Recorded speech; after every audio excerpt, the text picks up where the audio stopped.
We have with us today Colonel Don Davis at the Albany Marine Corps Logistics Base. And Colonel, how do you feel about the conviction of the fraud case that happened yesterday? We're grateful, Jim, that the folks that put the investigative efforts and the prosecutors and all the folks involved with bringing this case to justice, we're grateful for their efforts. Here aboard the base, we take very seriously our commitment to the taxpayers to steward their dollars and to support the warfighter in every climb and place with premier logistics support here from Logistics Base Albany.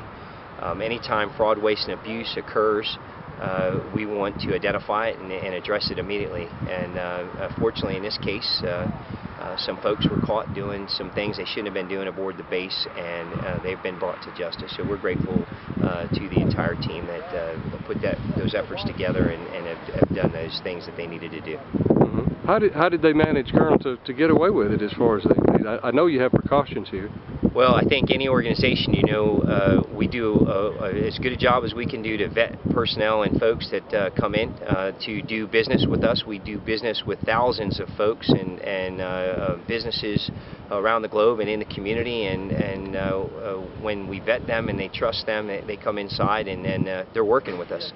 Side by side with us in a lot of cases. Some of the contractors work with us along with our Marines and our civilian Marines. Mm-hmm.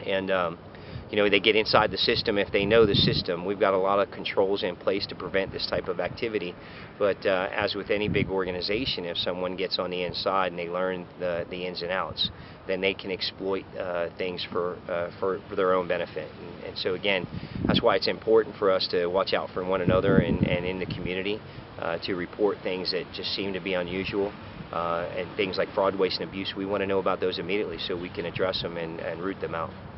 These types of things, if too many people were taking advantage of the situation, could it affect national security? Oh, absolutely. I mean, you're talking tens of millions of dollars is a lot of money down here, in particular Southwest Georgia. But any money that's diverted to someone else's pocket is money that's taken out of the support of the warfighter. So certainly we don't want to see things like that affect our national security.